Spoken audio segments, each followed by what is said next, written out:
Now, Ray, I know you got the coolest shorts in town. What's your name? Better than any. I'm Scary Harry Gary.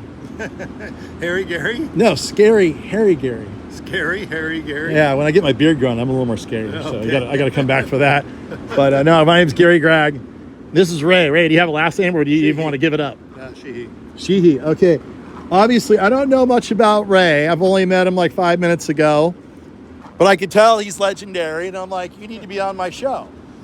And the very first thing I saw when I came out to Ray's place for some other things that I'm dealing with, Ray rents some greenhouses out in Woodland, California to some various people doing various horticultural gangster stuff, right? Yep.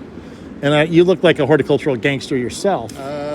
Not originally, but now I am. Yeah? What's your big claim to fame other than this tree you're standing in front of? I worked on the Flavor Saver tomato at Calgene for 10 years. Yeah. Nice. Yeah. So do you have a degree from UC Davis and all that? Washington State University, master's in molecular and cellular biology. Oh, man. So you're really smart. No. You're going to talk to a guy That's like why me. I only have a master's. You're one of those guys that talks to me and realizes how dumb I am. No. I have no claims to being super intelligent. I got no master's. I got a BS, which stands for, what is this? What is BS? Bullshit degree in political science, international relations of Latin America. I was going to be a CIA agent down there going after all the dictators and stuff. Nice. Showing them who's boss. U.S. is boss. But then I started landscaping for some La Jolla moms out of San Diego State.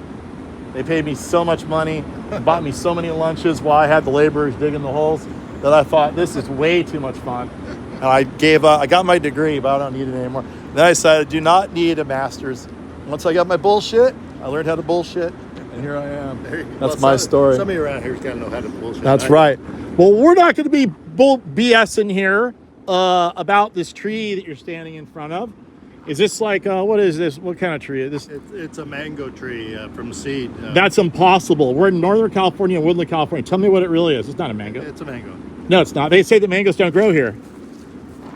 Holy tamale! That's a mango! All right, Ray. Another one right next to it, so it's not a fluke. All right, Ray. Oh, there's two of them? There's one there. There's a whole bunch down there. Oh, I meant there's one tree, though. One tree. Okay, so I believe you now it's a mango, but I'm not letting you leave here until you tell me how you pulled off this magic trick. Well, at one time when I was a molecular biologist, another group in the company was looking at oil in mangoes, and they bought a couple of cases of mangoes and started dissecting them, and there was one of the fruit had a seed in it that was germinating, and I said, well, you better save that. You might want to do some molecular biology on the tree, so plant it, and they planted it in a greenhouse in Davis, and it grew there out of its pot, of course, and into the ground.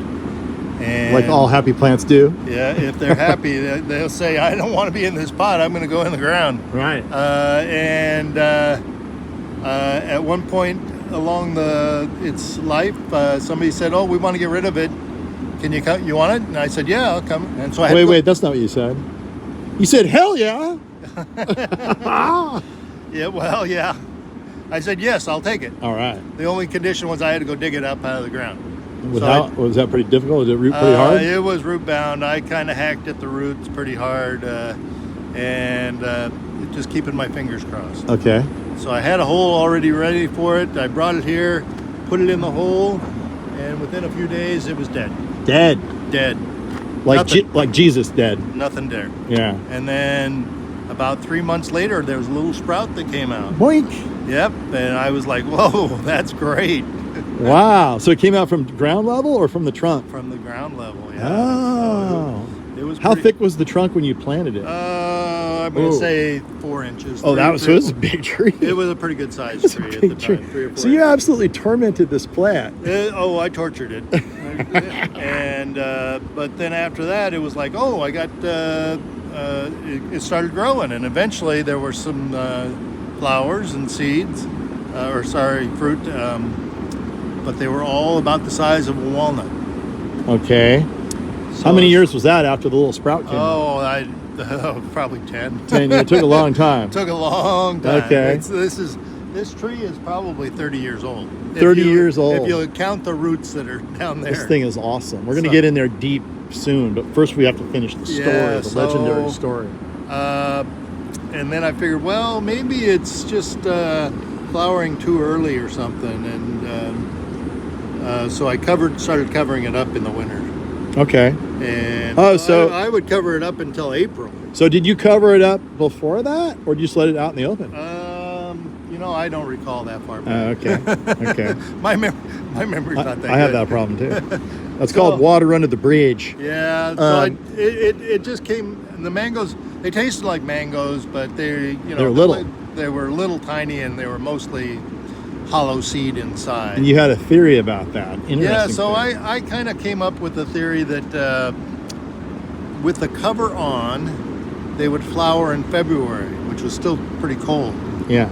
And they would, and I think that the seed development or something aborted, so you wouldn't get normal fruit.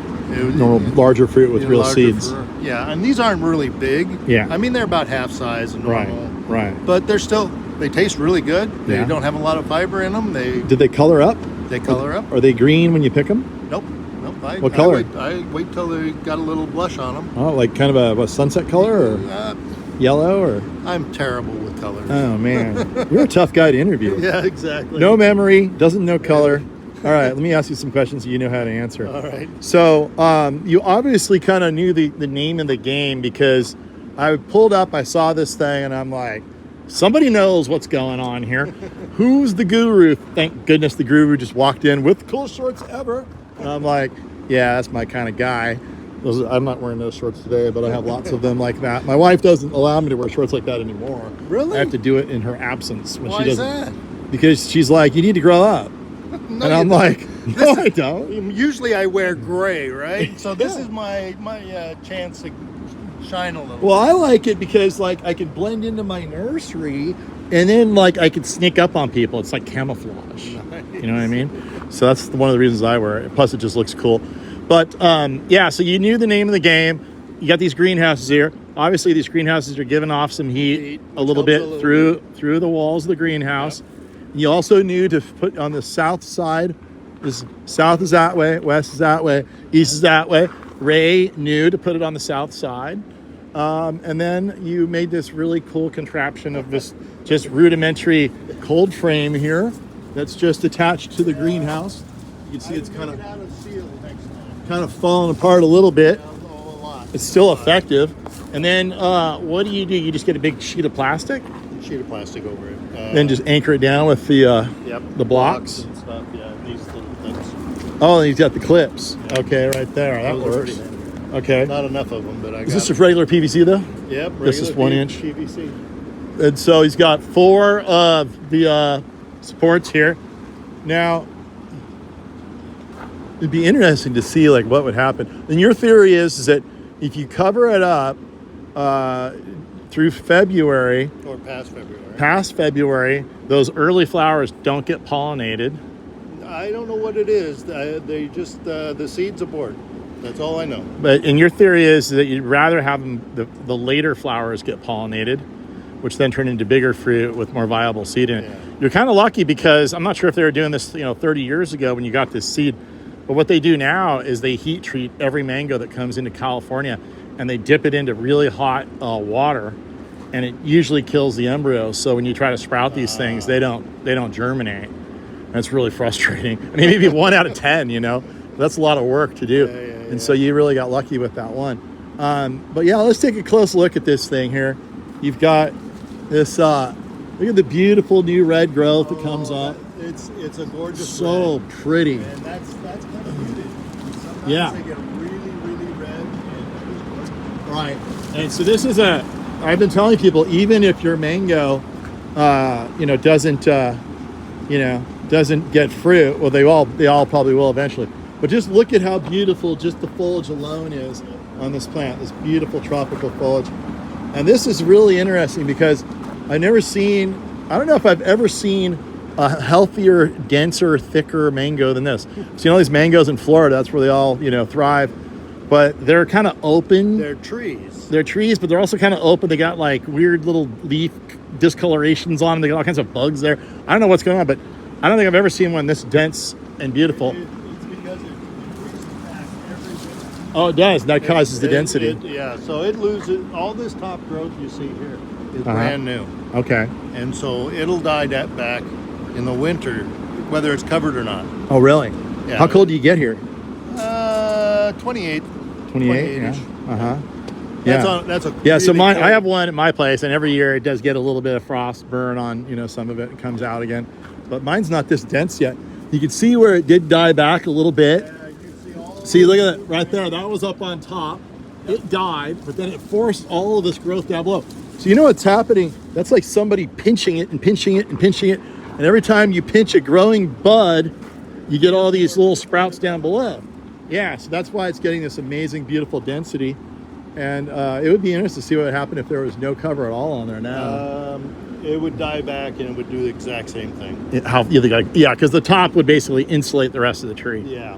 Yeah. So the top, all the edges would be frosted back. Yeah. And it would do exactly the same thing. Well, there you go, people. You know what to do now. You basically just need to get a cold frame on the south side of your house and, put it up. Or for you said December and January, and that's it? Or you cover it even February? December, January, and take it off in February. Take it off in February. Usually you don't have to do it because the wind takes it off. I was going to say, that, I'm sure that happens eventually.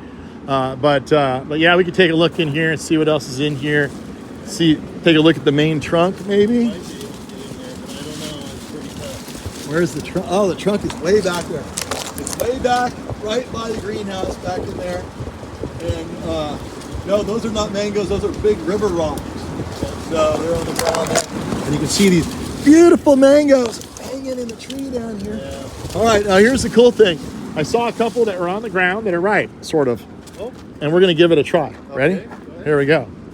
Here we go. You want to try? Oh. You want to try one? No, you can have them both. I can have them both. You All can right. have 'em both. Here we go.